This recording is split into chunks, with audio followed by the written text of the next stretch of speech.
It's time once again for Uncle Matt's bedtime story.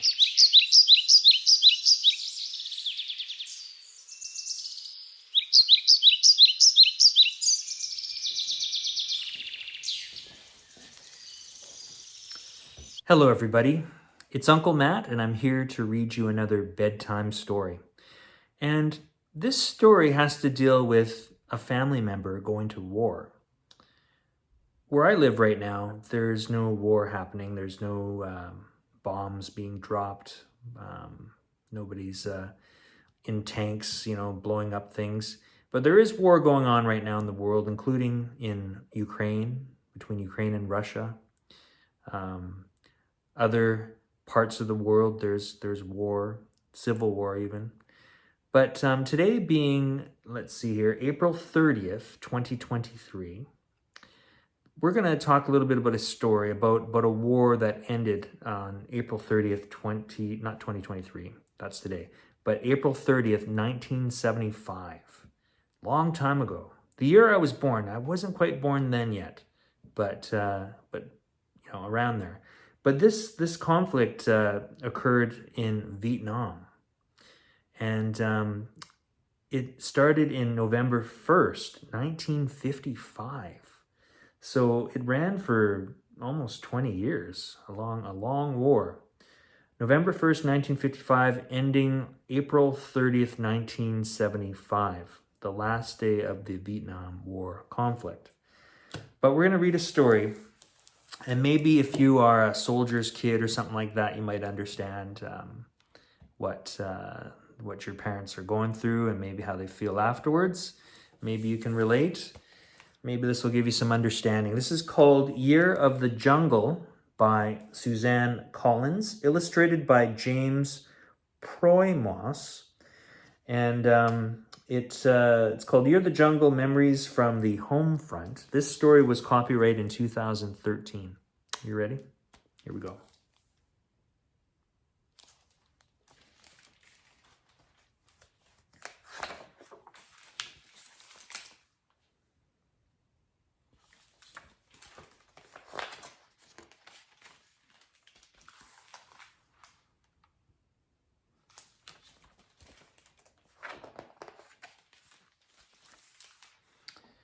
My dad reads me poems by a man named Ogden Nash.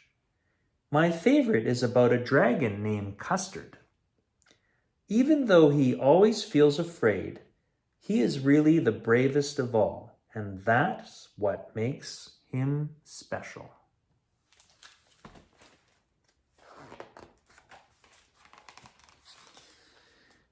We're all something special. Rascal's the cat, Kathy's the oldest, I'm the youngest, her name's Susie, by the way. Drew's the boy, and Joni's the only one with brown eyes like my dad's, like melted chocolate.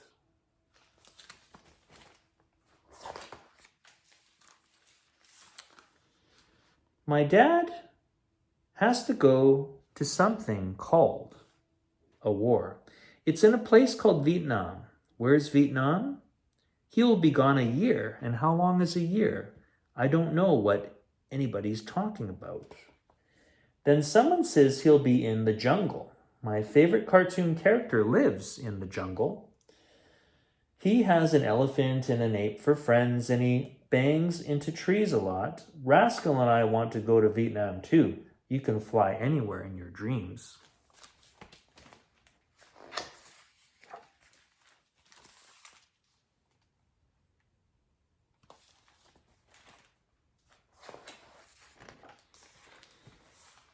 We keep an eye on my mom, just in case she's thinking about going to the jungle too.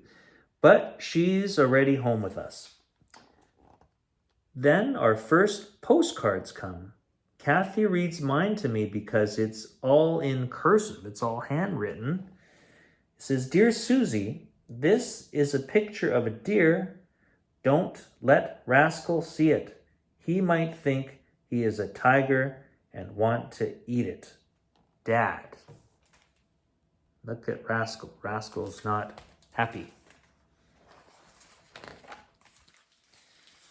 A few days later, first grade begins. I have a new lunchbox with its own thermos and a friend named Beth. On Sundays, my dad always reads me the comics. Drew does it now since he is the man of the house. More postcards come from my dad. Sometimes grown-ups ask what he does. When I tell them he's in Vietnam, they act funny, sad or worried or angry. For Halloween, my mom makes me a snow leopard costume. One of those worried ladies says, "Your dad will be just fine," and gives me way too much extra candy. I start to feel worried too.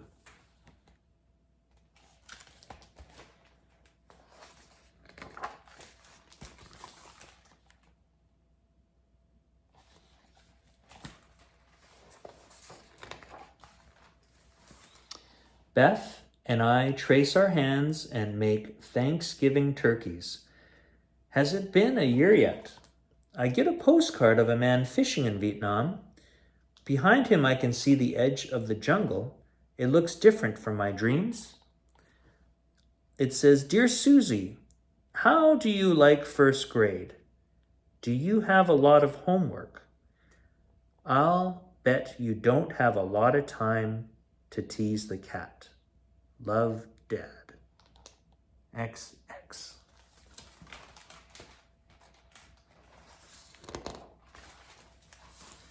Mom and Drew get a tree.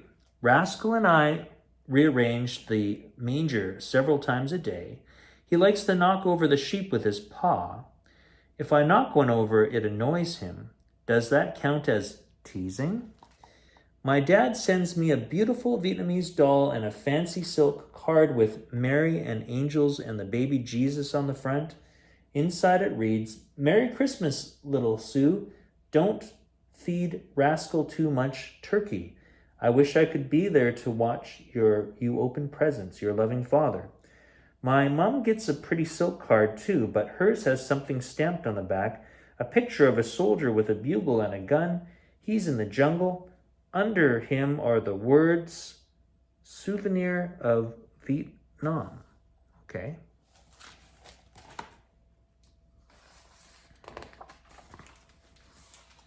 It's snowing and I get a birthday card. My birthday isn't until summer. The card should be for Joni. My mom says my dad's busy and just got all confused. The jungle must be a very confusing place for him to make such a serious mistake.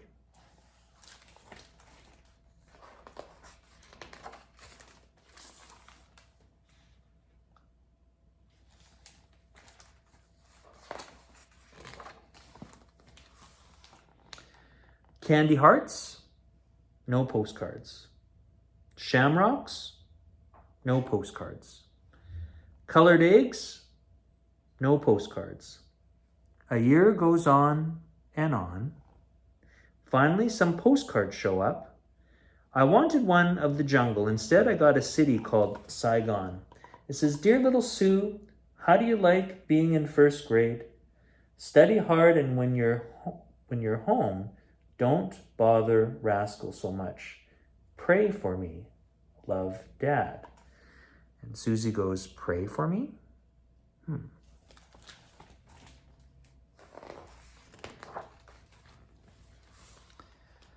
In May, I make my first communion and I pray very hard for my dad to come home.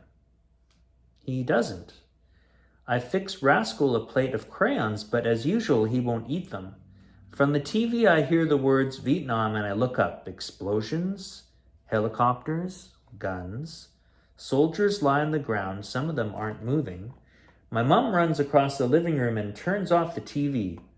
"It's okay, your dad is okay," she says. I don't say anything. Later, I hide in the closet and cry.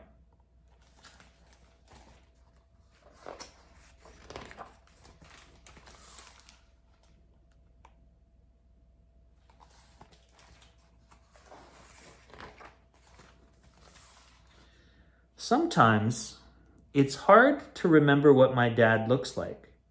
I stare into Joni's melted chocolate brown eyes to try and find him. The postcards stop coming. I dig out a really old one of a kitten and pretend it's new. Summer vacation begins. My swimming teacher throws me in the deep end, and I already drowned because he never taught me how to swim. Kathy wraps me in a towel and won't let him near me, even to apologize. So many things are scary now. Maybe my dad is lost in the jungle. Maybe he can't get out. Maybe he never will. How long is a year? A year is long.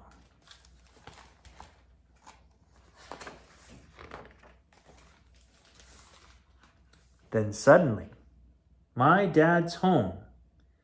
He looks different, tired and thin, and his skin has turned the color of pancake syrup. He gives me a bracelet with tiny bells that really ring. He gives Rascal a pat.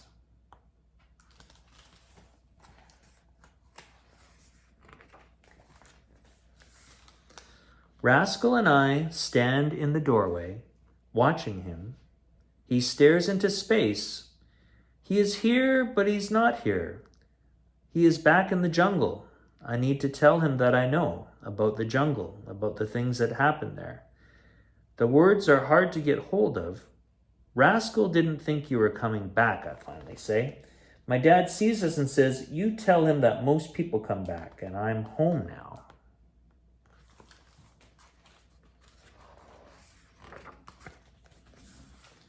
It's true. He's home now. Some things have changed, but some things will always be the same. My dad reads me poems by a man named Ogden Nash. My favorite is about a dragon named Custard.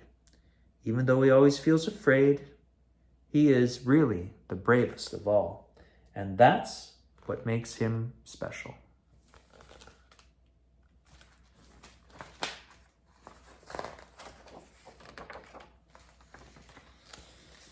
And the author, remember her name is Suzanne Collins? Well, I guess maybe she was the character in the story, Susie. Here is author Suzanne Collins in 1968, the year her father was deployed means sent, to Vietnam.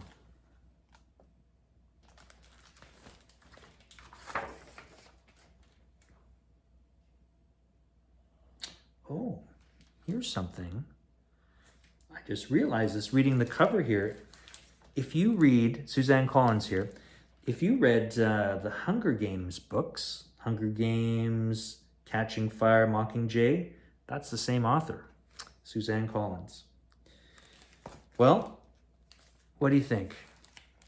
That's all the time we have for Uncle Matt's bedtime story. I hope you enjoyed that story, and I'll see you next time. Bye for now.